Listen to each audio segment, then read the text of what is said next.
Yeah, you did. Good evening, and welcome to episode 51 of the Brewgooders, the Legion of Beer and Comics. We are joined by our friend from Kingdom Comic and Games, Andrew Magee. He's the handsome gentleman with the most awesome beard in the middle. And then on the far right-hand side of your screen is Colin, the standard bearer of the podcast. How are we all today?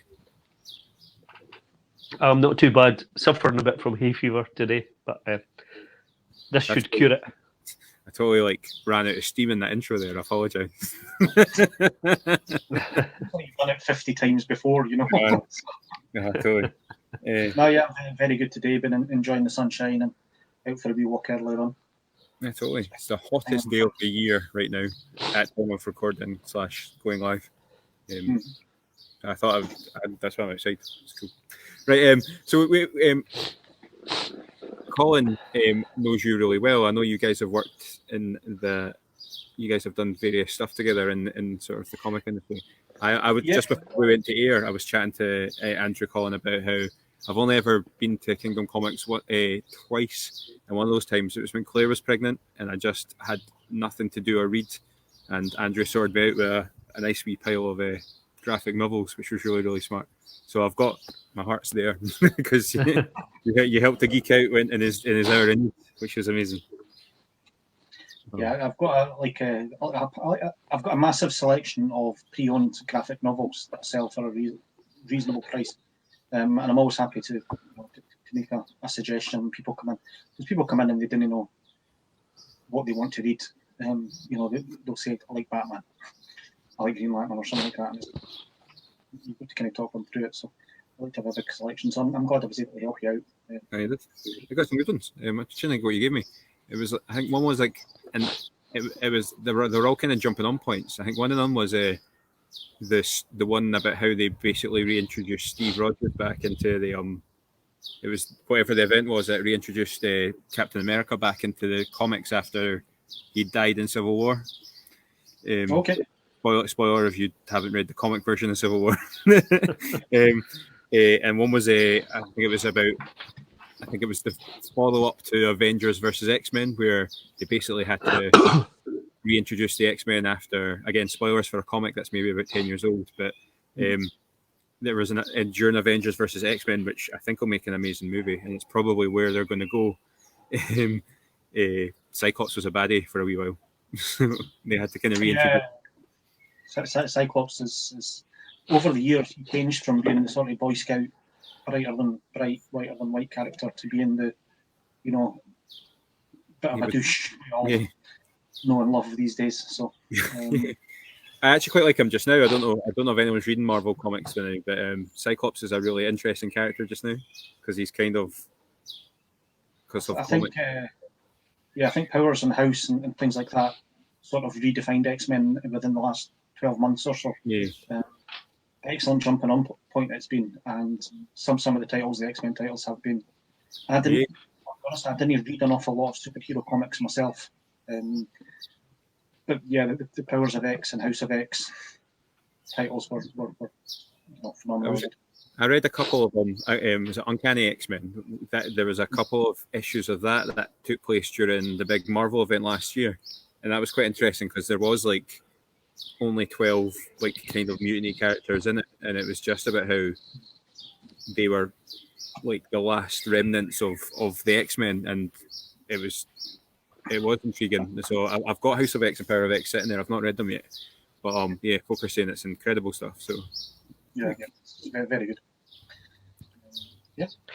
So we're just easing out a lockdown in Scotland at the moment, and obviously Kingdom Comics and Games has been shut for goodness knows how long because of that. But imminently, smaller shops are getting to open. Non-essential shops, to us they might be essential though, are getting to open from next week. So how's things going to be different in Kingdom Comics and Games, Andrew? The big change is in the gaming system, closing off the gaming room completely.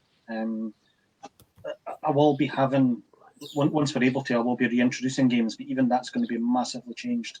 I'm not going to be able to have 20 people in a small room playing Dungeons and Dragons anymore. Not at all. Not for the foreseeable future, anyway. So, yeah, it's just going to be retail initially to open.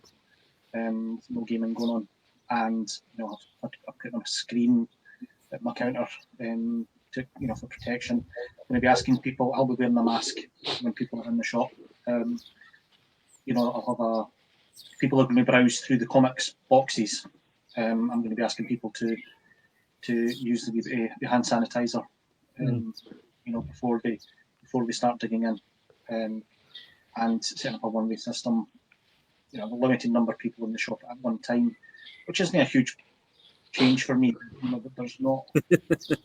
We're not the kind of shop that there's 15, 20 people in at any given time. Most comic shops aren't they? There's usually only one or two people in at any given time. So you're not expecting a queue like McDonald's or Primark? I would love it, and I'd love to be saying to people, you've had your 7 minutes, you need to spend some money, but realistically, no. I'm like a normal, steady flow of people that come through the door. Comics is a very social retail experience. People who just come in and buy comics, they come in. I know I'm on first name terms with most of my customers. They come in, sort them out with some comics, we chat. I have the same conversations multiple times, depending on what TV shows, movies, etc. I've been out that week. I think Louise and Albie said the same thing. It's there's a community aspect on in a comic shop.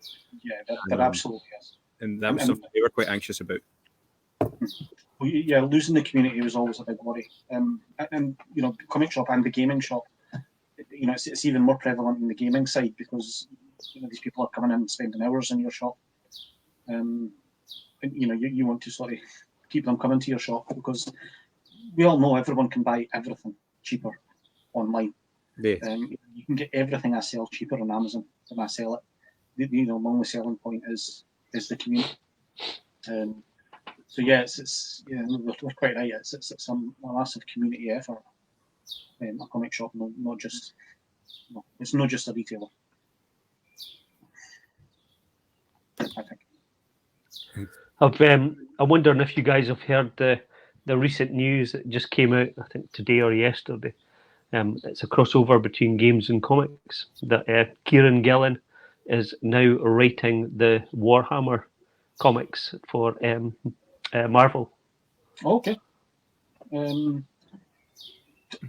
So I hadn't heard it kind of through any official channels or anything. It was literally Kieran Gillen tweeted a picture of a front cover saying what would tempt me back to Marvel, and that's what it is. So that may be of interest to you guys because I know both of you have interest in 40k. Has he given any indication about what 40k he's rating? Now you're asking somebody that has very little knowledge of it. I don't know what Marvel. Admittedly, I read a lot of the Black Library books, which is the publishing arm of Games Workshop, who do they do novels set in at the Warhammer and the Warhammer 40k universes. I haven't read any of the comics. I assume it's Space Marine or something. Yeah, pretty much. They're Space Marine based. It must be new that Marvel have got the license because it wasn't Marvel that was publishing them. I think it was Image. I think. Yeah, I'm just looking it up just now. But Kieran Gillen's, So what we've got here is a picture. Title is Marneus Calgar, who I'm guessing is a character. If anybody can see that on my phone, I'll put it up here. You're guessing at the character. That's the cover. Okay, so he's writing Calgar. So it looks pretty awesome, I have to say. Cool. So Marneus Calgar, Colin. No idea who's on the artwork. He's like the Julius Caesar of the. I don't know if that's a fair description, but yeah, he's in charge of. He is in charge. Is Calgar in charge? I'm looking at Andrew for verification. Calgar's in charge of the Ultramarines, isn't he? I'm going to be brutally honest with you here. I don't play 40k myself, and I haven't read any of the Black Library books. No. I'm not as far as games What go. are they? Is that Ultramarines? Yeah, he's that's the leader of the Ultramarines. chapter, I think. So. As far as the gaming side goes, I'm more of a board gamer Oh, okay. personally, rather than board games and computer games. But I tried playing 40k. I'll tell you a wee story if we've got time. But I tried playing 40k when I was first getting into the gaming side, and one of my regulars, Neil, was good enough to say I'll take me to a game of 40k. And it took about 2 hours, and you had instances where you've got the men facing each other, blasting away, and through successions of dice, over the course of half an hour, no damage was done to either side. And it's just like, what? Right. And I just couldn't get my head around, that sort of style of wargaming. Don't get me wrong, as a hobby, I'm hugely appreciative of the guys that come. The Warhammer models, are second to none in the industry. They're the best models in terms of sculpt, in terms of thing in the industry. I love the mythos behind it. I just won't play the games. The Games Workshop have done amazingly during lockdown. I believe I read something quite recently that suggested that they am I right in thinking most big businesses got some sort of tax break as part of the and they've effectively just paid their tax back anyway, because they were just like, we're they paid back every penny that they got from the government to help them out. And as a quarter of earnings, they've actually done better this year than they've done last year. Their takings haven't gone down at all. People are stuck in the house. Got time to paint their miniatures at last. Yeah, so they've painted all their back miniatures, and they've got to buy new miniatures, and they've got to buy their paints and things like this. Alongside Amazon, probably where they're getting from. I've been continuing to order Games Workshop and do collection stuff for people. Games Workshop have weathered the storm better than most. Yeah. I saw is it News Thump, the joke news website on Facebook that does and usually their headlines are just hilarious. But they'd done the headline that was something like just before lockdown, it was like country looks to war gamers to find out how to spend 8 hours a day alone. Well, there was another wee jokey thing just yesterday as well, and it was a Warhammer shop, and there was a couple of people kind of standing outside, and the title was Warhammer Q reaches 2 meters. I think News Thump are quite bad with Games Workshop, because there was one a couple of years ago that it was during the rise of the Me Too movement, and the blurb was, "No woman has ever been sexually harassed in a Games Workshop."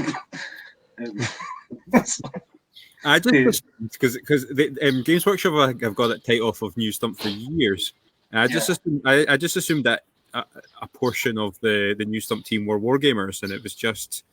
It's the in jokes, I can imagine it probably are.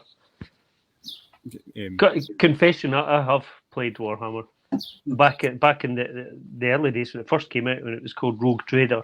Oh yeah. I did play it a little bit, and I also painted some models. And I used to actually make models, scratch built ones, and sell them in a shop in Edinburgh. And I was still at high school, so I was making some extra cash, pocket money. Was that selling models? Was it Games Master? No, it was Max Models, which was way down in sort of Canongate sort of area. Mm-hmm. He's still there, I believe. Oh, really? Yeah. I'm trying to think if he's another one that moved to Leith, but I think it's still down at the bottom of Canongate. It's massively when 3D printers came out. I was totally I remember seeing a 3D printer at the National Museum of Scotland, and they 3D printed the Lewis Chessman as a demonstration of how a 3D printer worked. And I remember as a wargamer thinking this is going to ruin Games Workshop, but as I understand, as a company, Games Workshop have never been in a stronger position. The last couple of years, they've they were struggling, I think, a wee bit in the middle of the decade, but they're doing awesome just now. So I don't know if you can hear my dog in the background. It's fine. You usually hear my dogs, man. It's all right. I'm just playing with them in the garden, which is just outside my study window here.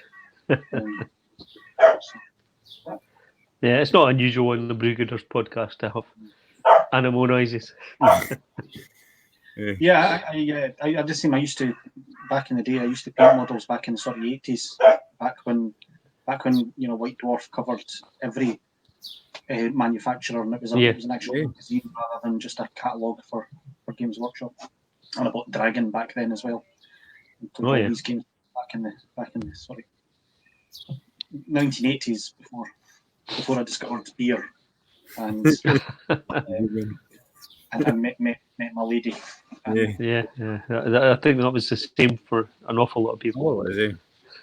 It's your life until you meet your partner, and then you're like, yeah. Oh yeah, you're into, like, I'm never, 14-year-old me, I'm never going to be not making models and reading books and buying comics and stuff like this. And then 19-year-old me, with a girlfriend and a beer and a trainee moustache. All changed. So we talked a wee bit just before we went to air about the popularity of certain games and how different, because you are a game shop as well as a comic shop, which is amazing. And we talked a wee bit about how, like, different shops seem to have different games that are like the popular ones within each of their communities. What is Kingdom Comics' big, like, draws in terms of games? Well, the most played games on a weekly basis, aside from the Warhammer stuff, because there's a certain percentage of gaming community who only play Warhammer. Mm-hmm. It's the be all and end all for them. But outside of that, the big IPs at the moment is Star Wars. They're knocking out of the park. If you want to play Star Wars on a tabletop, you can play individual figures by using Star Wars Legion. Small ship battles on on Star Wars X-Wing, and large ship battles with Star Wars Armada. So they've got 3 separate games, and you can do different sizes of things, and they're all hugely popular. Legion was only launched a couple of years ago. It's been new, isn't it? It's massive. So that's probably for a while. Sorry. I played X-Wing for a while and I loved it, and I was actually quite good at it. But then children arrived, and I had to there was it's the only war game I was consistently all right at was the first edition of X-Wing. It's a cracking game, actually. It's really easy to pick up as well, and I used to demo it at gaming shows, and it was always really popular. And folks seem to you can pretty much play your first battle out of the box in like 20 minutes, and folks really it's really easy compared to other kind of war games. It's a good one. Start the box for that. That's what your first battle built into it, and it's not an expensive game if you want extra ships. It's not like a single model for Games Workshop can be 20, 25, 30 pounds. A single model for X-Wing can be between 10 and 15 pounds sort of thing. Yeah. So it's by comparison, it's a reasonably cheap game. Yeah. You got the lore behind it as well. Obviously, Star Wars is available everywhere and like every forum. So like, I know, Colin, you read a lot of the Star Wars comics, don't you? I do indeed. Oh, there we are. But this is one I read quite recently. Yeah.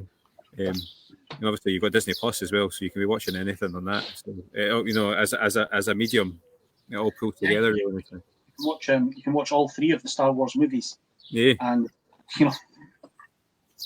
I'm told there are other ones, but I've heard there's other ones. Yeah. Can we have that conversation? Because I really like Rogue One. I know that's a Star Wars story. It's not technically. I like Rogue One as well. Standalone. It was pretty decent. Actually, Solo as a standalone movie wasn't a bad movie either. It's okay. Yeah, it's a lot of fun. Yeah. Yeah. It was just a later attempt to, the prequel trilogies I'm not a fan of, and the sequel ones, the recent trilogy. The first one tried too hard to be the same as an older movie, and the less said about the second one, the better. In my opinion. Oh, really? Oh, yeah. No, I'm kind of agreeing with Andrew there. Though I have, the prequels have a kind of I have a soft spot for them because I took my son, who was quite young at the time, to see the Star Wars prequel movies, and he loved them, and he was totally into it, and got the Lego models and toys and things, and it was kind of seeing that same sort of joy that I had as a kid going to see those movies. But yeah, the last set of movies, I've no time for them whatsoever. Yeah, no, the middle one. I like Last Jedi. I thought it was all right, but then there was kind of a weird kind of tongue. I felt there was almost like a let's just try and unravel everything and see how much we can get away with vibe to it, which I don't know. It was almost mystical. It suffered as a trilogy from having no continuous control. The first movie set up characters and set up storylines, and then the second movie, we're going to get the second movie. Yeah, from a writing perspective, there didn't seem to be much continuity between them. Yeah, Rian Johnson took over for the second one. It was like he just, this is what he looked at. This is what we had planned for the second one. When we wrote the first one, he was like, I'm going to do it.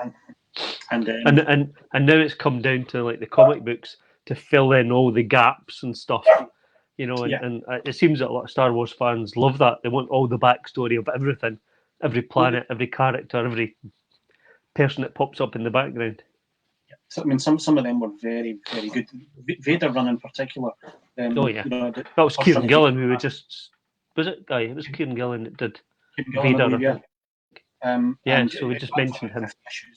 But the first one ran between Star Wars and Empire Strikes Back, and then they had a hiatus, and then the next one, and they all ran. That was consistently the best.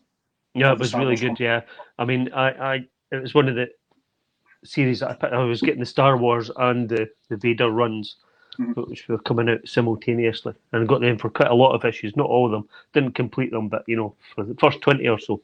Yeah.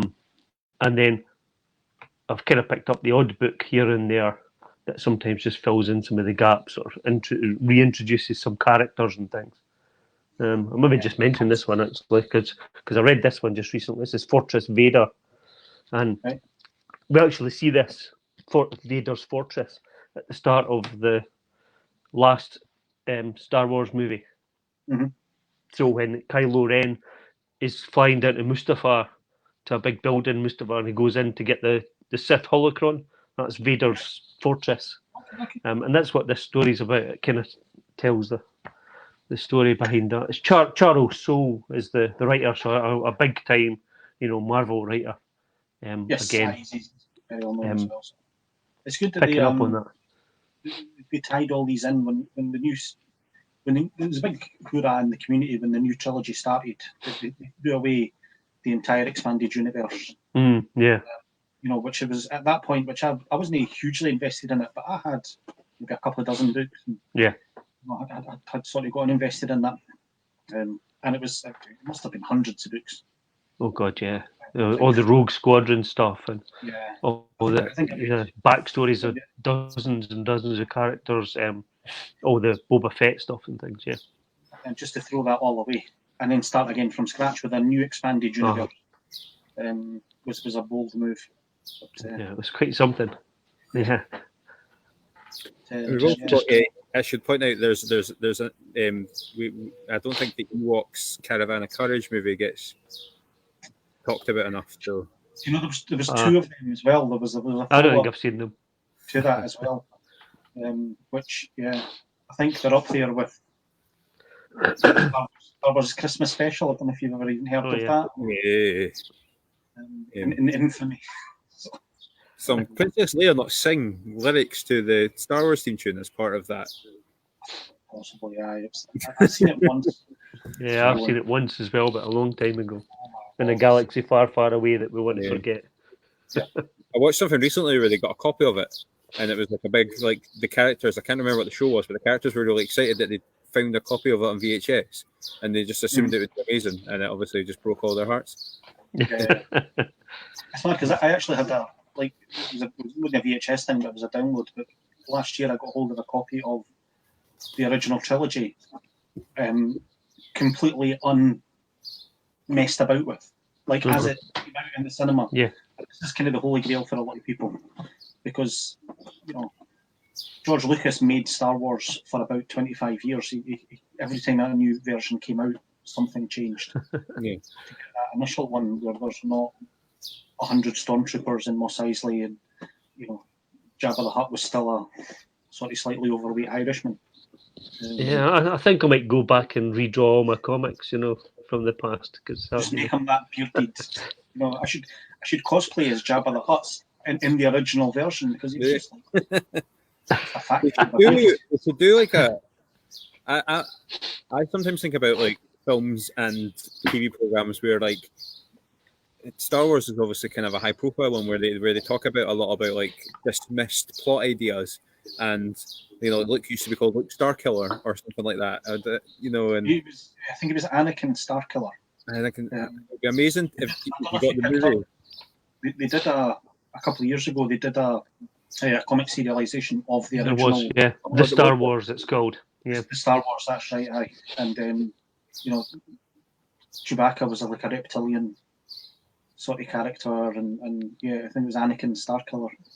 I'm annoyed I didn't know about that. It reminded me, like, because I know Marvel and DC have like their other worlds and their Elseworlds, what if series. It would be interesting. I just think it'd be quite. I think it'd be quite cool if there was a Star Wars equivalent, but there is. So it was obviously go and check it out. It's the original script. Yeah. Of Blue Harvest. It was the code name for the script. Oh, yeah, totally. Did you know that the code name for when they sent out the original batch of Doctor Who drums for the new series in 2005 was Torchwood? Torchwood? No, yeah. Well, they introduced that quite early. That was a big. Yeah, that was like their. There you go. Alan Young agrees with you. Oh, Irish. It's a friend of mine. He loves like proving me wrong. Actually, thanks, Alan. Quite an important point he's making though. I have seen the because did they not reintroduce Alan? This is me. This is the highlight of my sci-fi geekery, right? My Star Wars geekery. Because I'm not a uber fan like Colin is, right? But is there not a bit where like there is a scene that they reintroduced to when they remade when they added all the new bits to the original trilogy where they add in stormtroopers and stuff like that. There's a scene where like Jabba the Hutt is in the hangar speaking to Han Solo, and Han walks around him, and it's because when the scene was done originally, Jabba the Hutt was the Irish guy. So they wanted to reintroduce that scene, but because Han Solo walked behind him, they were like, "How are we going to do that?" So there's a bit, if you watch the scene, Han walks behind Jabba, and then he stands on his tail, and it's just it's the shonkiest bit of CGI ever.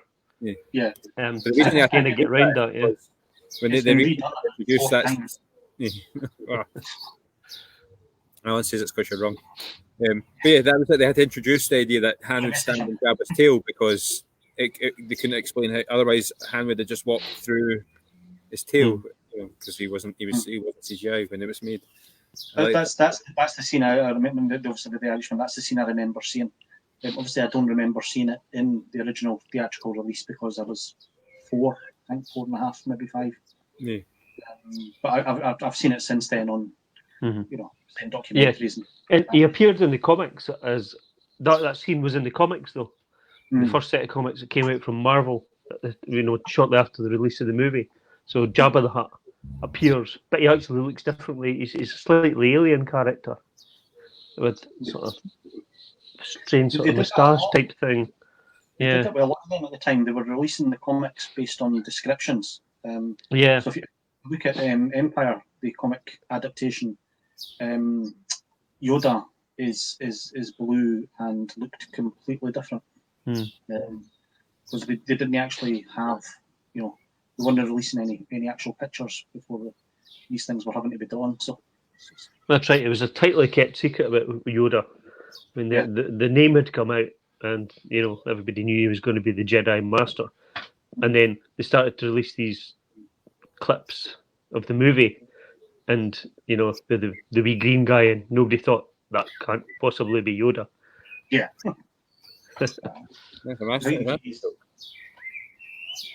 Yoda's incredible. Sorry, we keep on talking over here. Sorry. I think I've got a delay on my feet. Sorry, that's what it is. I like to keep these wee things secret, and the thing it's like in the recent spoiler alert in the Mandalorian, the sort of Yoda species baby was a massive. They managed to keep that completely. As far as I was aware, I didn't hear about it until No, me neither. I gave you that WTF moment, while you're watching it. And actually, talking about there's only been 3 movies.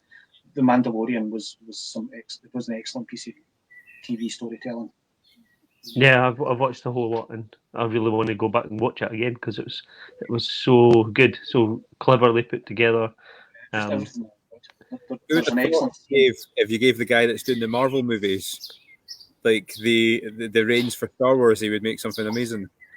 It's not Kevin Feige. It's not Kevin Feige that's overseeing the Mandalorian. Kevin Feige.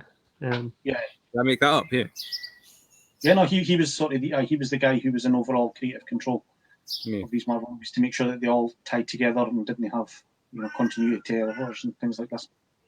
The job Brian Bendis used to do for Marvel Comics, to such success that during Civil War in the comics, Wolverine was in 3 different places at the same time.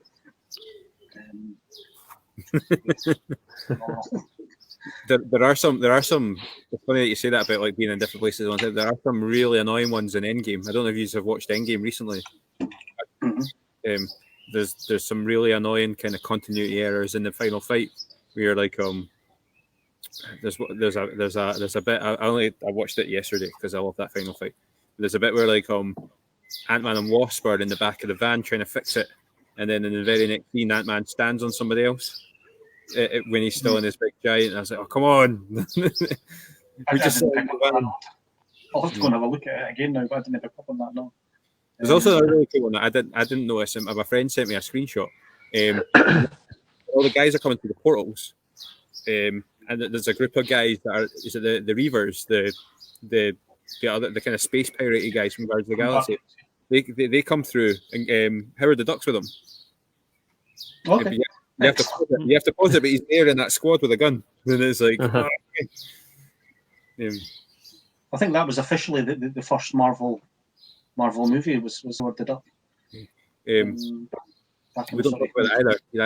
That's the same as that falls into the same category as there not being any Star Wars movies other than the original 3. Yes.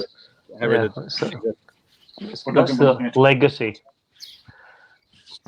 stuff. Yeah. Alan's asking for thoughts on the upcoming Obi-Wan series. Now, is this a TV series? Yeah, this is maybe a TV series with Ewan McGregor. Trainspotting guy. Yeah, that's the boy. He's amazing. I was at college with Ewan McGregor. I'm a massive fan of Ewan McGregor and just about everything he does. He's a good actor. He's a good guy. I like him. During that time, though, was he not just supposed to spend his entire time on Tatooine, taking care of Luke from afar? So yeah, pretty much. And there's a little bit in some of the comics, the more recent Star Wars comics, about that. In fact, there was a series, wasn't there, an Obi-Wan series, which and it is about kind of looking after Luke from afar, but staying distant enough so that they never actually make proper contact. That's interesting for a comic series. I can't, as a plot device, feel like that's strong enough to sustain an entire series. But I don't know. It'd be, like I said, it'd be interesting. It's like the Mandalorian. We didn't know what Mandalorian was going to be until it came out. And they're establishing a whole new mythos behind Mandalorians, which has been hugely successful. Cool. About that as well. The Mandalorian, sort of last episode or the second last episode, we just had great moments. There was one moment where 2 guys on speeder bikes were shooting at a can that was about 7 feet away. And they kept on missing it. And it was moments like that as well. Just that kind of self-aware humour. It's like it's amazing. Yeah. If they can bring that to the Obi-Wan series, if the writings are strong and if the story's there, then I'm sure it'll be a good addition. Setting on Tatooine's quite interesting. I think that there's the ability for it to become like almost like a Western series. You know, maybe even just aesthetically, there's maybe something there where Obi-Wan Cole sort of drifting through Mos Eisley and stuff like that would be quite cool. And They could do a crossover with the Mandalorian. Yeah, to be quite honest, I don't think we're ready for a TV show that's about somebody living in isolation. You know, it's just too soon. yeah, Living in a hut. Yeah. So they're going to take it a bit further, whether it's off-world or, you know, visiting some of the other bits of Tatooine, or you know, people coming to try and find them. You know, some of Vader's legions. You know, Bail Organa knew he was there, and you know, possibly something happens to Luke. That manages to take him off. Well, yeah. He's massive. He had this amazing strategy for not getting caught, in that he changed his name to something vastly, massively different, so that you know they would obviously they wouldn't be able to find him because they'd come to the area looking for Obi-Wan, and the only one close is this guy that's there called Ben Kenobi. You know. So that's obviously not him. That's maybe his cousin. Yeah, exactly. So and the stormtroopers they're just there's movies in the phone book. It's like, have you ever watched the Star Wars Lego? Jeff Vader. Who's that? Is Izzard, isn't it? Yeah. Yeah. He's like, are you Jeff Vader?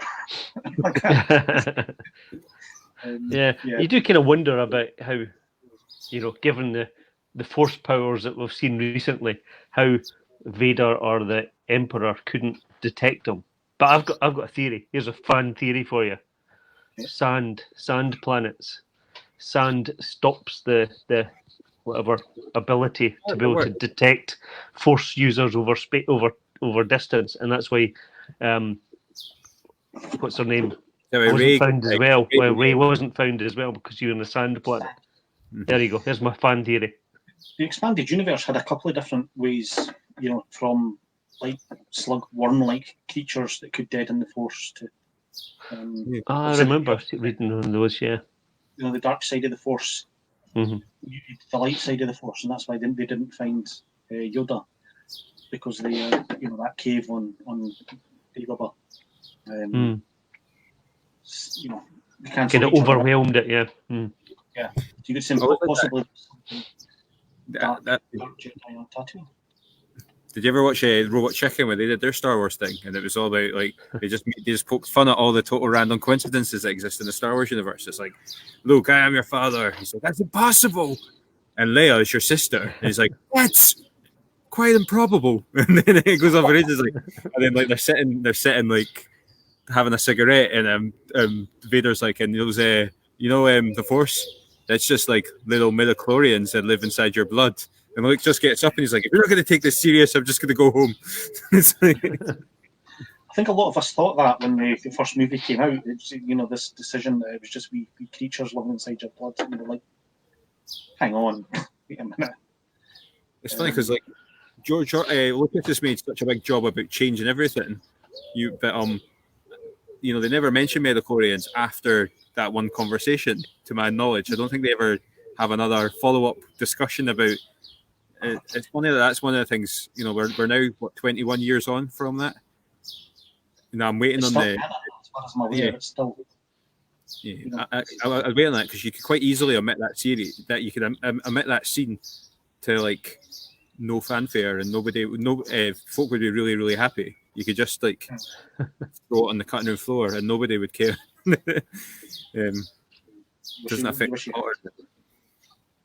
So, do you find with things like, because obviously we've just talked about Star Wars for 20 minutes, 5 minutes. Do you find when does the comic shop, like what's selling in the shop, is that often influenced by what's going on in like the wider culture? Do you get like a Star Wars boom whenever something happens, or when there's a new series of Stranger Things, or? Yeah, you get a bump from TV show and movies. So, you know, Deadpool will get a few more subscribers when a Deadpool movie comes out. Similarly, Wolverine, Daredevil, when the excellent Netflix show, first year, more people became interested in the character. So if somebody gets a movie, Guardians of the Galaxy, Guardians of the Galaxy was an almost unused. An unheard of group, really. Yeah, and they were nothing like the Guardians of the Galaxy that were put together for the movie version either. And we just sort of redid them completely and relaunched them, and everybody had their own comic, and they were massive sellers for a few months. Deathstroke and that did the same. So yeah, you get a massive boost, and tie-ins like Stranger Things, tie-in comics that are coming soon, Horizon Zero Dawn and Cyberpunk 2077 are getting tie-in comics. So yeah, it can be tie-ins to computer games as well as movies. Alien is getting the original script is getting a comic adaptation. That's interesting, coming out in a couple of months. I think it's because obviously you guys do board games as well, so there's obviously quite a lot of even down to Little Shop of Heroes does it sometimes, where you go in and they've got like just a themed Cluedo or a themed Monopoly with whatever's kind of popular at the time, and like, Monopoly is one of those games that most serious gamers look down on because it's is that right? There's too much a game of chance. And, people think that there's I've got a plan for Monopoly. If you don't buy everything you land on, you're going to lose. It's no highly thought of amongst actual board gamers. They'll scoff at it. There's not enough PCs. It's not complicated. I'm really sorry if I offended anybody by even just by mentioning Monopoly. Yeah. I want to like Daredevil. I got my first tattoo when I was like 15 from I don't want to say where I got it from, but from somebody that shouldn't be giving tattoos to 15-year-olds. So I got this. I don't think anyone's allowed to give tattoos to 15-year-olds. I thought that was the law. I got my Daredevil tattoo, and then about a year later, the Ben Affleck film came out, so I had to wear long trousers for a long time, and then that amazing TV series came out, and I wore shorts all the time. After that, I was before we went to air that Green Day thing about it's like I like Daredevil before it was even a Ben Affleck film. I've always been a massive fan of Daredevil from back in the day when he had the costume was yellow. Before it was red. Daredevil's a great character. He was awesome last year. Obviously, Colin gave me a lend of the new Daredevil series that come out last year, and that was mentioned in the Eisner Awards, wasn't it? The No Fear, sorry. Written by Chip Zdarsky was really good, and is up for an Eisner at the moment. And, he also got a really good run in I felt it was quite a good event. The Marvel event last year was what's that called? The War of the Realms was the kind of big summer event, and Daredevil got a really awesome wee arc in that where they basically gave him he became the god without fear, and he had sword. Is it Heimdall? Is that how you pronounce that guy's name? The guy that's in charge of the Bifrost. That was Daredevil for a wee while, so that was really sweet in that he was blind, but he had the control. It was. Yeah, it's cracking. Like I say, it's all. I'll go back to what you said there. A couple of things you said about Chip Zdarsky and previously Kieran Gillen. When people come in and say, I'm getting away from the point here. When people come in and say, what should I read? Who's the best character to follow? The best piece of advice I ever give to people is you didn't follow a character, because a character can be drawn and written by bad writers or bad artists, whereas a good writer will always write good stories, and a good artist will always draw good things. And Chip Zdarsky's probably most famous for like Sex Criminals, which is phenomenally good. And Kieran Gillen, one of my favourite runs of all times is a series called The Wicked and the Divine. He's just a great writer. So whatever he writes is good. So I always say to people, didn't follow a character, follow a writer. Find somebody who's a good writer, and you'll find comics like my favourite writer is a guy called Garth Ennis, who 10 years ago nobody outside comics would know who Garth Ennis was, but now he's a guy who writes The Boys and Preacher. Comic called Rover Dead Charlie, which is like The Walking Dead. It's a zombie apocalypse one told from the point of view of three dogs called Rover, Red and Charlie. It's absolutely genius. You find a good writer, the best writers are worth following. Yeah, I'm pretty much the same. It's kind of my take on things as well, and we share a fandom in Garth Ennis, because I like his war stories. Are just Yeah. incredible, really visceral, blood and guts. You know, not toned down in any way. It's like the movie or the book Catch-22. I don't know if anybody knows it, about the American pilot who just has had enough and he doesn't want to go out on missions anymore. He just wants to, end it all. And they just keep upping these mission quotas so that he never gets any respite from it. And that just reminds me so much of what Garth Ennis writes about. It's about the people and the effects it has on them. He can be very dark sometimes. Very much so. He started a long-running series called Crossed, which then passed on, which is a bit like, it's a bit like The Walking Dead on acid. Mm. It's unremittingly bleak. It's like small 6-issue runs, at the end of which everybody gets eaten by zombies, and then they start a new run. The stories are great, very, very bleak, very dark, and that's Garth Ennis. Preacher. Garth Ennis. That was the guy who brought me back into comics after maybe 10, 15 years of not reading comics, from when I was a teenager to my sort of early 30s. And it was Preacher was a graphic novel that got handed to me, and I was blown away by the quality. I remember I stopped reading comics maybe in the 1980s, and it was just at the start of, when it was getting darker and Frank Miller came through, and before that you still had comics codes and things like this. And so I was blown away by how comics had changed. And now the stories that get told now, there are some, I talked about Kieran Gillen and Chip Zdarsky. There's a series called Saga, which is nominated for so many awards, proper, Hugo's, Nebulas, things like that. And the storytelling in comics these days, at its best, is amazing, and at its worst, churning it out. It's funny that you mentioned Kieran Gillen, because actually I discovered him by following the artist rather than following the writer. I discovered Kieran. I'm quite late to discovering how awesome his writing is.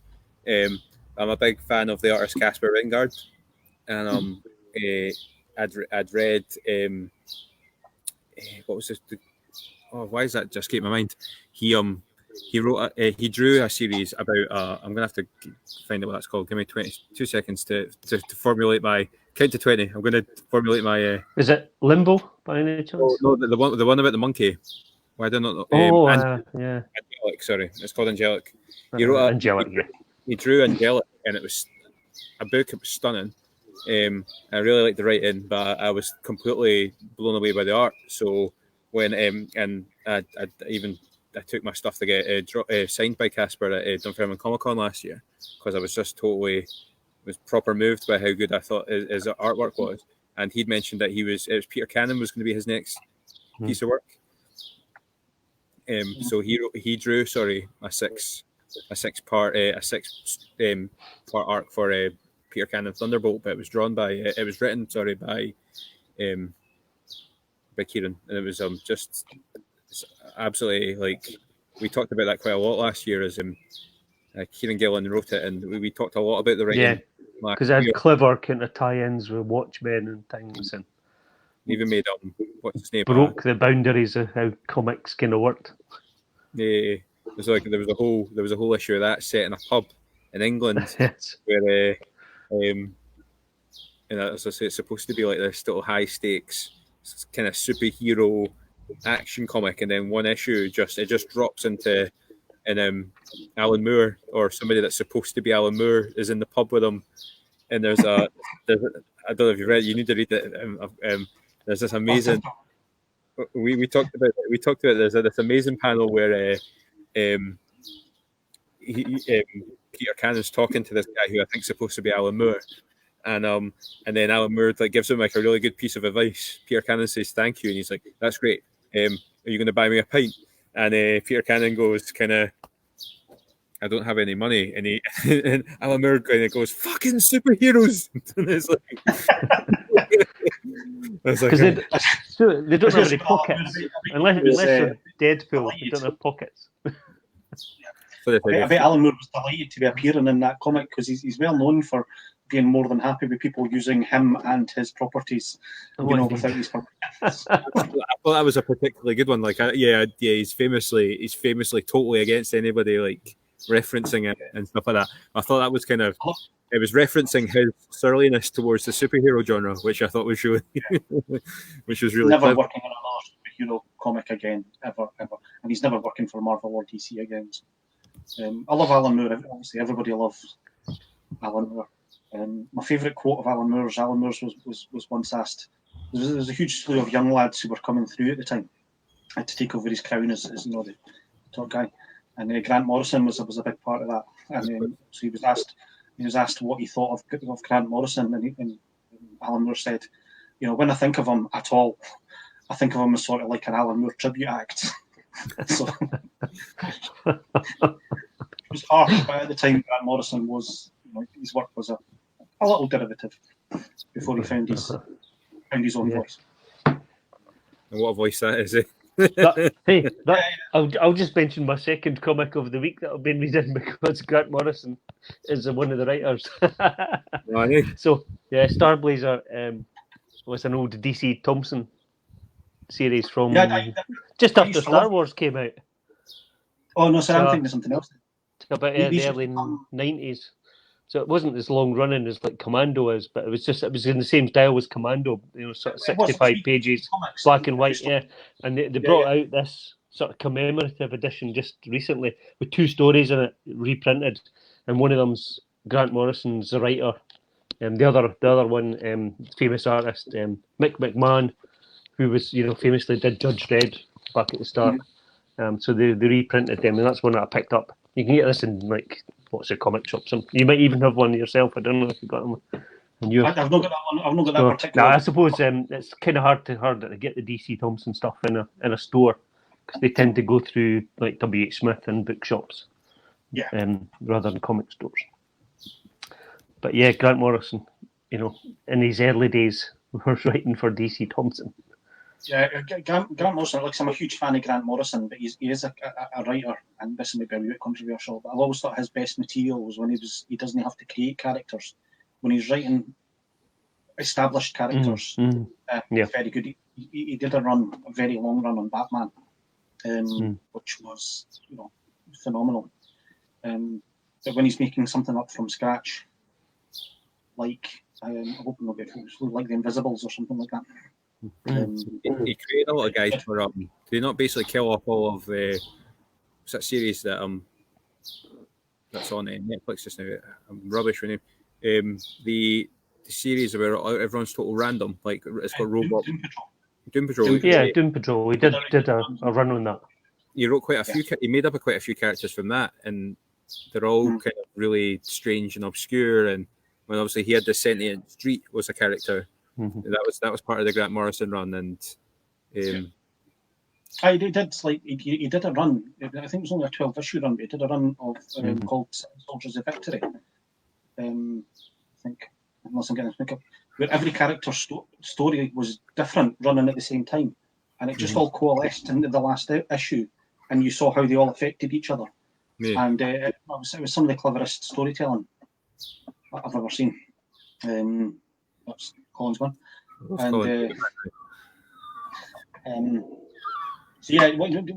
When he's good, he's very, very good. Totally. I just want to fire out David Cranagh, who was our guest last week, just says that he loves Garth Ennis. Also, we talked about him a wee bit earlier. We had Dave Cranagh on last week, and he was talking about he's got a comic coming out that's been funded on Kickstarter called Glass City, which is really good. We talked a wee bit about I was going to ask you a wee bit more, and it's maybe something we can blur about until we find out we're calling. How does what's going on in the local scene in comics affect what happens in the shop? Now, we had the guys from Little Shop of Heroes on a couple of weeks ago, and they were talking about like the basic rule of thumb was that like DC is 30% ish, Marvel makes up about 30% of what you sell. I think it was even maybe more than that. It was maybe 40 and 40, and then everything else kind of like shares the remaining 20% of the pot. How I think that's fair. For me, it's a wee bit high. It's a wee bit slewed towards DC for my subscribers. DC probably makes up 40% of what I sell, and Marvel 30. Part of that could be, me. Like I said earlier on, I didn't read a lot of superhero comics, and I didn't read a lot of DC and Marvel comics. It is mainly, what they used to call the independent. But they're conglomerates in their own right nowadays. I think Image Comics bat out of the park most months. They've got a couple of new stars, and their ongoing series are phenomenal. Boom Studios and Vertigo, Dark Horse, no Vertigo anymore. Are they what are Vertigo now? Is that what that Joe Hill line is now? That DC? Yeah, he's like Black Label now. But yeah, Joe Hill, who's a phenomenally good writer. He's taking care of that. And those Black Label ones, Daphne Byrne and Basketful of Heads and things like that, are absolutely. We talked about Colin and I have both read the Dollhouse Family recently. Which the Dollhouse Family's one, yeah. Absolutely insanely good. Like one of my favorite comics this year. Joe Hill, there's a talk about genetically, are you likely to do things as good as your father and things like this? Do you get any traits from them? And Joe Hill's just he looks like, I don't know if you see, Joe Hill wrote one of my favourite comics of all time called Lock and Key. Yeah, it's recently made into a thing as well, and he's on it, and he sort of guest stars in it, and he looks like his dad. And if you've read his sort of books like Nosferatu and things like that, he writes like his dad. If there was ever an example of genetic move down, it's Stephen King to Joe. Just so talented in the same sort of way. He's a great storyteller. Lock and Keys, is a great. I remember when they sort of announced it was coming onto Netflix. Colin actually was like, "You need to read it." It was on Comic House at the time as well, which is where I picked it up. But Colin was just like, "Yeah, it's one of the best comics ever," and that was literally, every time Colin said that, he says that every so often. He'll say, "You just need to read that because it's like it's the best thing that it's one of the best things that this this medium, or this creative medium can put out." And he said that about Lock and Key. He was like, "It's one of the best comics ever." It shows you what we can do, and the quality of the writer and the quality of the writing is there. The story, the artist. I know comics is a visual medium, but quite often the art, for me, no offense to Colin, I know you draw your own comics as well, but the artwork comes really secondary to the story. And Joe Hill's such a great storyteller that these books are, even though the artwork in them is phenomenal.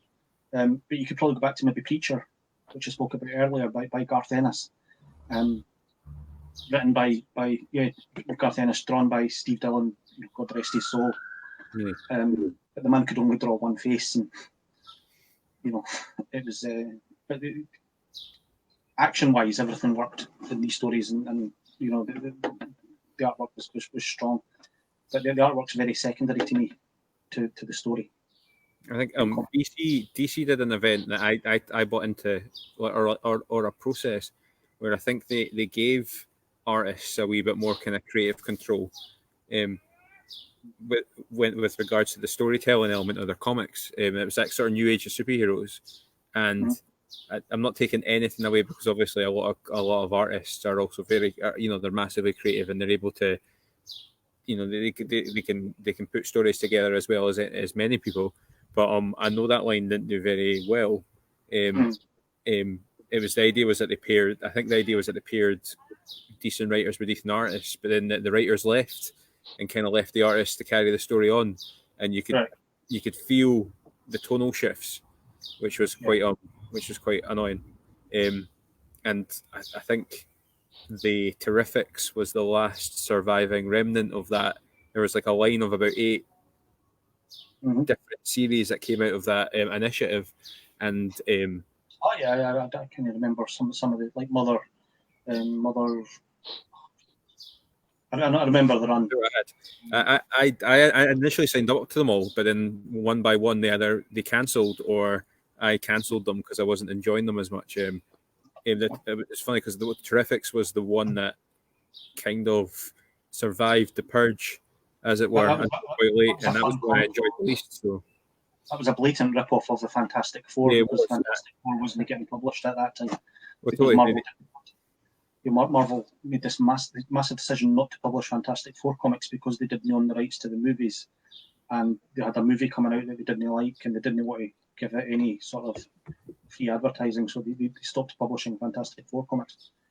it was total blatant as well. Like you say, it was blatant. You had like Mr. Terrific, who was the brains of the gang. You had they brought in Plastic Man, who was very much doing the elasticy version, the elasticy gimmick that Mr. Fantastic does. They had they brought in a new character called Phantom Girl, who was she was able to drift through walls and stuff like that. So yeah, like you say, she's not. I don't. She's a new character. That's she's not. It's established. Yeah, she was one I wasn't aware of. And then there was is it Metamorphoso? Metamorpho. Again, he's been about since like the 1960s. He was in early Justice League. Yeah, he would have been. Is he a villain? Was he a villain at one point? He was. I'm trying to think because I always get them mixed up. These DC titles, and then obviously I don't want to make myself look stupid and have people talking about me here. I think he started out as a villain, but it was kind of more in the anti-hero sort of style. I ultimately didn't enjoy it as a title. It was the only one I cancelled, but it was also the only one that didn't survive. It was the only one that did survive past like 12 issues. I think the Terrifics is still running. I think. Yeah. My understand. I think I read somewhere that it had been. They were bringing it to a close, but I don't know if that's happened yet. They also been thinking just 2 months. The coolest character they had was Dan Abnett, who's one of my favorite writers. He wrote the Guardians of the Galaxy series. Well, he wrote I think it was like 2004, 2005. He wrote, and that's the kind of series that they used as the template for the movies. They also, I discovered him through. He wrote a lot of the Warhammer novels. He wrote the Horus Heresy stuff. So that's how I discovered him. And then I thought, he's writing for Marvel. That's cool. What's the series? And it was Guardians of the Galaxy. He created and wrote a character called the Silencer for DC, which was I thought was a really interesting character, and was probably the one I enjoyed the most out of that run of create her own concepts in the DC universe. And she, as a character, showed up on Arrow at one point, which was really, really cool. I was like, that's amazing that there's been those jumps. Ultimately, it was the character, but without any of the characteristics of the comic.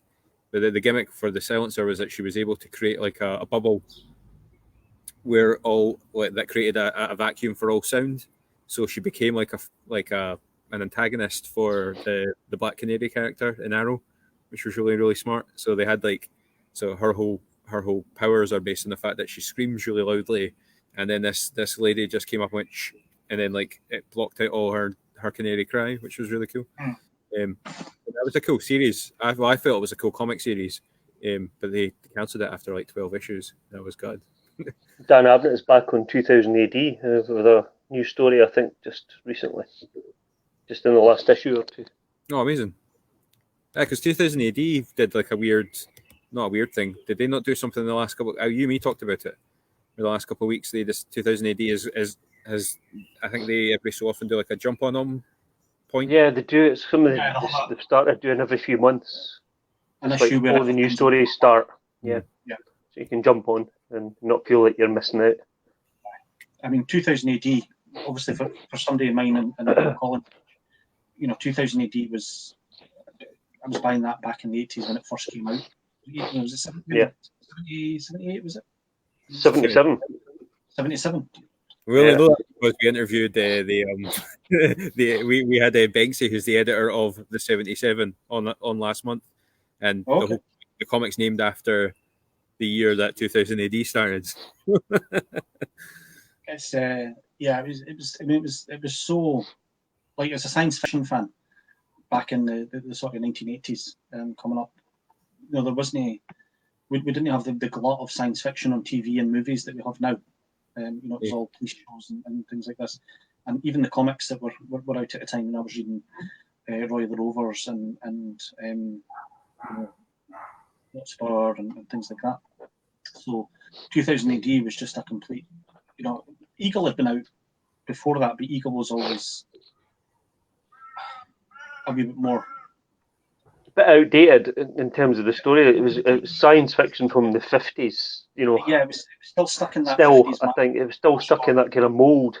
And that was what was on TV as well. You got the 50s and 60s reruns of shows that were on, Lost in Space, Star Trek. Well, I loved even go back to the 1930s, the Buster Crab, Flash Gordon. Yeah, they were still on the TV in the morning, weren't they? Things like they were still on, and I watched them all. Yeah, Buck Rogers and King of the Rocket Men and all that stuff. 2000 AD came along, and it had more of an edge. And yeah, I remember much more future looking. Yeah. But more adult themes and things like this. That British melancholy as well. Like I've been picking up a lot of the old the compendiums for Judge Dredd that have come out, where they basically have just pulled together all the Judge Dredd stories. And there's definitely there's like a satirical darkness to a lot of what's going on. Even when it's trying to be quite funny, it is quite scary. You get a proper feel for what was going on in society at the time, particularly in some of the earlier. I find in some of the earlier Judge Dredd scripts, if you know what was happening in 77, 78 in Britain, there was definitely a political slant to it. If you look, sometimes the graffiti on the walls and things like that would represent what was happening. With the miners' strike and with things that the names of the blocks in Judge Dredd, etc. Yeah, absolutely. I think it was a genre that I love as well. It was my first experience of. I mean, they probably would say it's not that, but it's a cyberpunk sort of ethos, and it's particularly in Judge Dredd in that comic, and Harlem Heroes and things like that. It was a completely new thing for me. It was years before I read Neuromancer or saw The Matrix or something like that, and it was this. I love this. This is amazing. And for British writers, it helped propel the careers of all these guys that were talked about. Your Grant Morrisons, your Garth Ennis's, obviously John Wagner. It established a career for this generation of talented British writers. Neil Gaiman and that. So I was gutted earlier. I'm on the 77/2000 AD Facebook page, and they posted a picture of an issue of 2000 AD that had Judge Anderson in the front, and it's Prog 475, and the whole reason why they talked about it is because Prog 475 had one of Grant Morrison's first stories in it, as a comic writer. And I rushed straight upstairs because Colin and I were at Colin had the table at it, but there was a comic convention just before lockdown that we were both at, where I picked up about 50 or 60 progs from a box, and I was like, oh, have I got 475? Have I got 475? And I've got 46 something. I was like, oh. we should have a look. I have got literally. I've probably got it then. 400 copies, issues, progs in the shop. I'll have a look when I'll probably buy them all off you, man. Yeah, I think I picked up a few from your shop last time I was in. I got a few 2000 ADs. I've developed a wee bug for buying progs because they are stunning, and actually they're so. The just unfortunate thing is they're no massively collectible. Not really. Pick them up for pennies. Yeah. These days. I mean, the interesting thing is, if you do go back and read even these ones from the early days, they don't feel dated. No. Not like a lot of comics of that same era. I've got a few Batman and stuff from that era, and they just feel really old-fashioned. I'm going to put there's not the grittiness, the reality, harshness that there is that you get in 2000 AD. Dark Knight Returns, though amazing, the Dark Knight Returns, which is often regarded as that the one that grounded Batman and made it. It's it's the template for Batman Begins and stuff like that. I find that dated, and it's often regarded as the one that's not. It's the one that brought Batman back to relevance. It's been nearly 30 years since Dark Knight Returns. If you look at Batman Year One, and then Batman.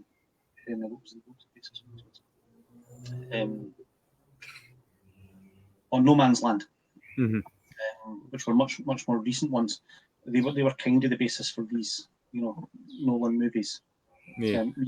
Year one was Batman Begins, Yeah. and they did a year one, to the extent they did a year one for Green Arrow as well, which is basically season one of the show Arrow. Same villains, same basic storyline. Is there not so somebody not kind of high profile? I want to say Bendis maybe, or I'm not sure who's reading it just now. But is there not a Superman year one out at the moment? That's really quite. They do, like, they're doing these DC are doing these series again. They're like the Elseworld series called Earth One. So they did Superman Earth One, Batman Earth One, where they retold the origin stories through. They did one for Teen Titans, and they did one for Wonder Woman, and by and large they're really good. They're done in prestige hardcover editions as well. That's really cool. Very nice. Every now and again, this is the sort of thing going back to Judge Dredd. Like, obviously, every now and again in comics, like Marvel just didn't address how these characters can have been doing this for 50 years and not aged. DC does a reboot every 10, 12 years to explain how the characters are still young. But Judge Dredd has aged through the comics, in 40 years. He's no longer like a 20-year-old judge. It's almost in real time. Yes, and that's part of the strength, I think, of like a Judge Dredd storyline, that they've done that. Everything's canon, every story's there. He's a much older.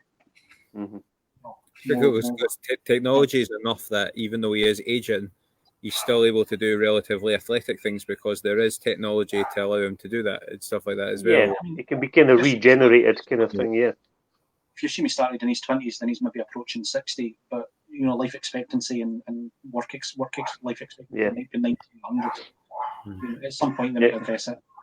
We're not saying Judge Dredd over the next year is going to be quite interesting, I think, because we know where Judge Dredd's Earth ends, because it's when Strontium Dog kind of starts.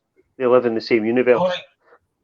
So so we know that there's a big apocalyptic war coming, nuclear devastation that's going to obviously cause the strontium, that's going to cause the mutants. And the storyline just now is kind of almost the beginning of that. Is that there's a threat of an apocalyptic thing going to happen to the world. So we're at an interesting time where it's going to knowledge as well. Though that's understanding your product and understanding your own legacy and being able to plan for that's great. The foresight, like comic geeks, get right into that sort of foresight, don't they? They love that kind of. 2000 AD was based on several different IPs, but all tied together. Strontium Dogs, Judge Dredd, and probably Rogue Trooper being the sort of best known ones, as well as all the sort of individual stories, because they reprinted Preacher and things like that in there over the years as well. But yeah, the unique stories that they had all tying together in a shared universe before anybody thought of a shared universe in that sort of comic, apart from Hot Shot Hamish and Mighty Mouse, back in Roy the Rovers back in the sort of 1980s, they came together when they merged the two comics. So what's coming up that as a comic book shop owner you're kind of excited about? Is there anything? Obviously, the fact that the shop opens like the big thing, but is there anything happening that you're thinking, oh, that's going to be good, that's going to be popular? A lot of things have been on hold, like a lot of things that were announced, stuff like that have been on hold. So we didn't know what's happening with events. Up until last week, I didn't know if I was still going to be getting DC comics and things like this. Marvel have got a massive event called Empire coming up, which will have no doubt dozens of tie-ins and things like this. But as far as like single storylines, I'll be honest with you, I've not dropped out of it a wee bit, but they've not been announcing so much new stuff coming, which I expect to come thick and fast now that the shops are back open again across America and across the world. So, but yeah, there's Saga's coming back apparently. After we took 12 months off, like 2 years ago. So that's supposedly coming back. But yeah, there's nothing there's stuff which I'm reading at the moment which I'm still quite excited about. I'm going to jump back into DC this summer. I took a year off DC, but one of the things that got me into the whole event culture was the Dark Knight Metal series that came out a couple of years ago, and their big, the DC big event this year seems to be, it's called Dark Knight Death Metal. Yeah, Death Metal is the clan. There's also the Joker Wars, which is kind of started as well. I believe there's multiple Jokers. So the Dark Knight, the Batman Who Laughed is one of them, isn't he? He's like that.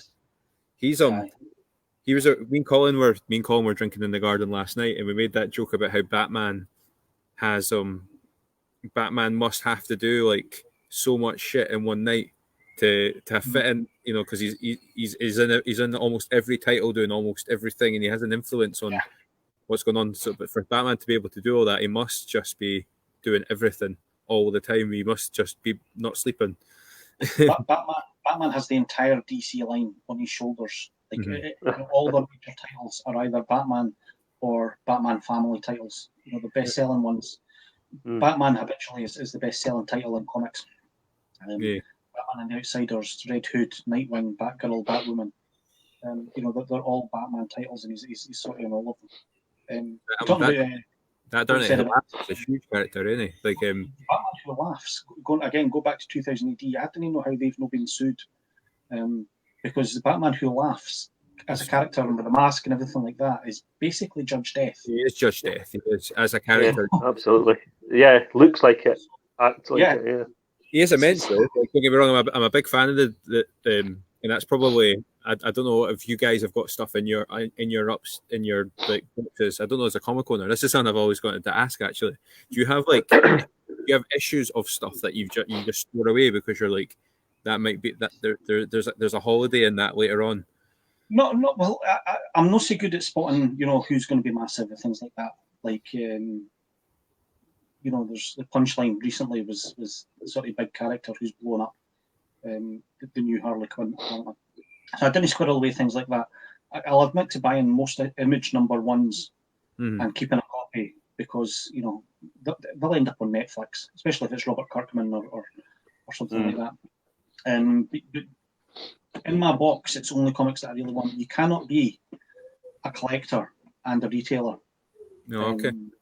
Because if you want to be a collector, every nice thing that comes in the door, you're like, oh, I'll have that. Yeah. And then you never make any money, and you've got to sell a business, and you wonder why you lost your house and you're living in a shed. So you have to be willing to sell everything that comes through the door. That's probably my comic that I'm like, as being a relatively new comic collector, I've got the Teen Titan issue where the Batman Who Laughs first shows up, and I'm like, that's squirreled away. That's like, if he gets into a movie, like it'll be worth a decent amount. But if he gets into a movie, that will, that'll go through the roof. But, I think it's probably a matter of time, to be honest. He's such an easy villain for the DC EU, to be honest. He's a Now that if they've moved away from the kind of sort of super realism of the Nolan universe, where you had to well be grounded in, this could actually happen. I think they've also hinted on them. I don't watch Titans. I watched the first half of the season 1 and enjoyed it, but I think he's been hinted at for season 3 of Titans. There's a both seasons of that, and again because I think the Earth was a little more darker and a bit more gritty. I absolutely loved Titans. I thought it was excellent. And Doom Patrol we talked about earlier spun off of Titans as well. Is Stargirl a spin-off as well? Stargirl's the Arrowverse. Yeah, was it? Titans and Doom Patrol don't take place in the same universe as the Arrow. They're on a different Earth, aren't they? Did you watch the crossover? Well, but did it have Doom Patrol or Titans in it? They did.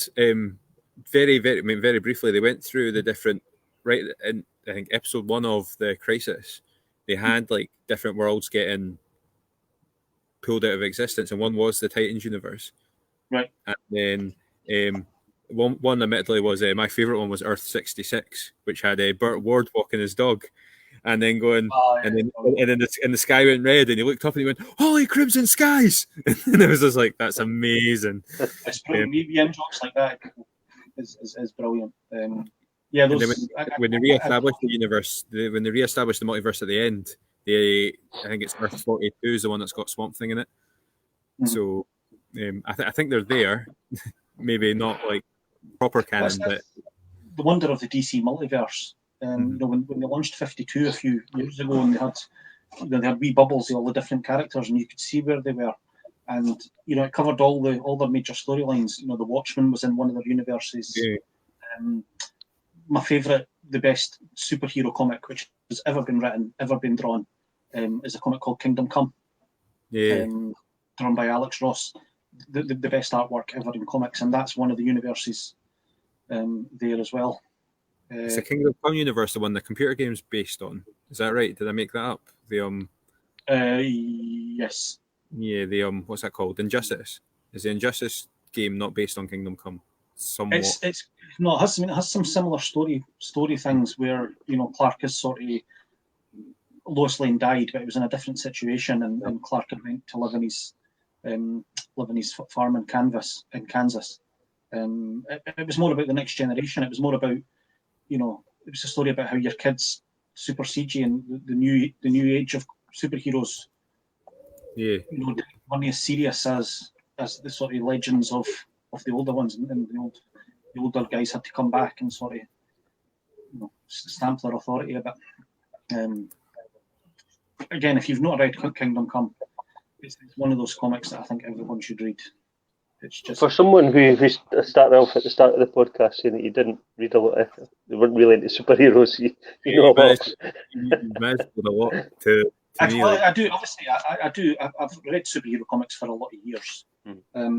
I just feel like at the moment it's a wee bit tired. I feel like they've run out of ideas a little bit in a lot of them. Marvel in particular, the last 2 or 3 years, their events has been Civil War 2, World War Hulk 2, Secret Wars 2. You know, it feels like they'd sort of run out of, you know, original ideas. And, you know, that's, with any medium, there's only so many stories you can tell before you start repeating yourself. That's why TV shows don't last much beyond 5, 6, 7 seasons. You know, you can only tell so many stories before you have to reboot it and you know, try and do something different. I think comics are on that stage at the moment. Marvel do their best events, I feel, when they DC kind of has it. DC just goes with a system, and then they have like a gimmick and they go with it. I always feel like when Marvel do, like I genuinely think War of the Realms last year was one of their stronger events in a long time. And what I don't know if this is like the standard for them, but what they did was they just threw out so many ideas to so many different writers. And if you sat and actually just look at who's doing what in the War of the Realms, so you had like Ram V he did a story in one of the compendiums, and then you had I'm trying to think, you had like, if you sat and like looked at all the writers, you even had, is it the McElroys who do that Adventure Zone podcast, the Dungeons and Dragons podcast. They wrote they wrote a Spider-Man arc as part of the War of the Realms, and it's just really, really good. Not Spider-Man, sorry, it was a Journey into Mystery. They did like a 4-part Journey into Mystery story, which was phenomenal. Was that the one with Thor and Loki? Yeah, it was what's Thor and Loki's brother called? There's another brother. What's that, sorry? Balder, maybe? Yeah. He had been. It was Balder had been. Him and Thor had an argument where they've got there's a baby sibling, and they had an argument where they were like, no, I love her more, you love her, I love her more, no, I love her more, and then the argument basically said that like they both agreed that they would defend this baby's life with theirs, and then Thor and Balder's mum was like, you know, whose name escapes me, sorry, the wife of the entire Asgardian like like a monarch. Freya. Yeah. So she said, like, I might have to call. You both promised your lives to her. I might have to call you up on that favor at some point. And basically, Thor goes missing during War of the Realms. So Freya comes to Balder and it was like, he's ready to battle and take part in the big War of the Realms. And she's like, no, your role in this whole boat to be defend your baby sister. So he goes on like a mission through New York to try and assemble his own wee set of Avengers, but they're all too busy doing other stuff. So he basically by the time the first issue's finished, he's assembled a team, but it's like Hawkeye's daughter and Miles Morales and just sort of younger, sort of B team level guys. But some and Wonder Man, who's recently turned pacifist and all that sort of stuff. So it's a quality wee show. It's a quality wee 3 or 4 part story. He's a massively underused character, Wonder Man as well. I'm liking his art just now, as I say, because he's like a university professor, but he kind of just talks about he's a pacifist now, so he's trying to justify superhero actions on a non-violent level, which is really, really smart. Kind of sort of appeared in one of the Marvel movies. I can't remember which one. I think it might have been one of the Iron Man ones. But only in passing, they did obviously fan casting of it. Everyone always wanted who's the guy for Firefly? Nathan Fillion. Yeah. Because he's that kind of cheesy actor type, and Simon Wonder Man was the actor for so long. But they had a Simon Williams movie season on in a cinema they were walking past, and it was pictures of Nathan Fillion as Simon Williams. That's because he's spelled with Josh Whedon, though, isn't he? Josh Whedon. They're massive friends. Like you put him in Buffy, you put him in Firefly, you put him in. He was in Guardians of the Galaxy. He was, his voice anyway. Sorry, Colin. We're talking about Marvel stuff. Colin's just you are. All my devices are running out of power as well. My iPad ran out, and that's why I ducked out earlier. And my phone's just about to go as well. So I'm going to have to just duck out. But thanks, Andrew. Just finish up this now. So Andrew, Kingdom Comics opens up again on Monday. Is that right? Open on Monday. We'll be introducing some form of social distancing rules and things like this, but we'll be open, as normal as much as we possibly can. Come along. I've got lots of good deals of comics, board games, graphic novels, pop toys, T-shirts, models, key rings, mugs. Anything you would normally see in sort of this a chic sort of shop. So if you've not been along already, come along and see me. Imagine.